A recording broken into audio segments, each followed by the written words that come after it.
এই ঘোষণার মধ্য দিয়ে রাষ্ট্রে রাজনৈতিক স্থিতিশীলতা আরো বেশি প্রতিষ্ঠিত হবে এবং কোন রকমের কোনো অনিশ্চিত পরিবেশ বা ব্যবসা বাণিজ্য বিনিয়োগে আর থাকবে না। আজকে মাননীয় প্রধান উপদেষ্টা দুইটি গুরুত্বপূর্ণ ঘোষণা দিয়েছেন, একটি জুলাই ঘোষণাপত্র আর একটি জাতির উদ্দেশ্যে ভাষণের মধ্য দিয়ে তিনি নির্বাচনের ঘোষণা দিয়েছেন। আমরা দুটোকেই স্বাগত জানাই। জুলাই ঘোষণাপত্রের যে সমস্ত ঘোষণা তাকে রাষ্ট্রীয়ভাবে এবং সাংবিধানিকভাবে স্বীকৃতি দেওয়ার জন্য আমরা প্রতিশ্রুতিবদ্ধ এবং যথাযোগ্য জায়গায় সংবিধানে সেটা স্থাপন করা হবে, সেই প্রতিশ্রুতি আমরা আগেও দিয়েছিলাম। এবং জুলাইয়ের যোদ্ধাদের, জুলাই শহীদদের, ছাত্র গণ অভ্যুত্থানের যারা শহীদ হয়েছেন তাদেরকে জাতীয় বীরের মর্যাদা দেওয়াটা সমুচিত হয়েছে, সেটা আমাদের প্রাণের দাবি এবং রাষ্ট্রীয়ভাবে সহযোগিতার প্রতিশ্রুতি তিনি যেমন দিয়েছেন, সারা জাতি দিয়েছে, আমরাও দিচ্ছি।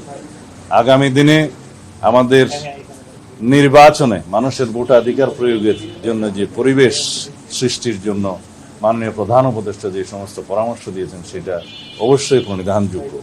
তিনি ঘোষণা দিয়েছেন নির্বাচন কমিশনের কাছে তিনি চিঠি পাঠাবেন আগামী 2026-এর ফেব্রুয়ারির প্রথমার্ধে, রমজান শুরু হওয়ার আগে নির্বাচন অনুষ্ঠানের জন্য নির্বাচন কমিশন যথাযথ ব্যবস্থা নেবেন।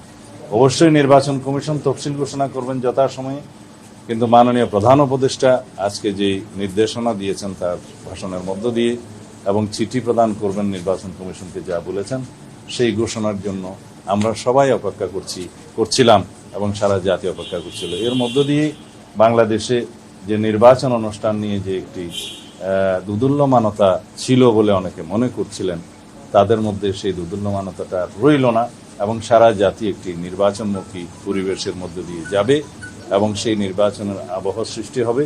আগামী দিনের নির্বাচন ইনশাআল্লাহ সুষ্ঠু, নিরপেক্ষ, অবাধ এবং বিশ্বের মধ্যে সবচাইতে প্রশংসিত একটি নির্বাচন অনুষ্ঠান হবে বলে আমরা আশা করি এবং সেই লক্ষ্যে সমগ্র জাতিকে এবং সমস্ত জনগণকে প্রস্তুতি নেওয়ার জন্য আমরা আমাদের পক্ষ থেকে আহ্বান জানাচ্ছি। ধন্যবাদ। আমরা মনে করি এই ঘোষণার মধ্য দিয়ে রাষ্ট্রে রাজনৈতিক স্থিতিশীলতা আরো বেশি প্রতিষ্ঠিত হবে এবং কোন রকমের কোনো অনিশ্চিত পরিবেশ বা ব্যবসা বাণিজ্য বিনিয়োগে আর থাকবে না, সবকিছুই সচল হবে এবং গতিশীলতা পাবে। আমরা এটাই আশা করি।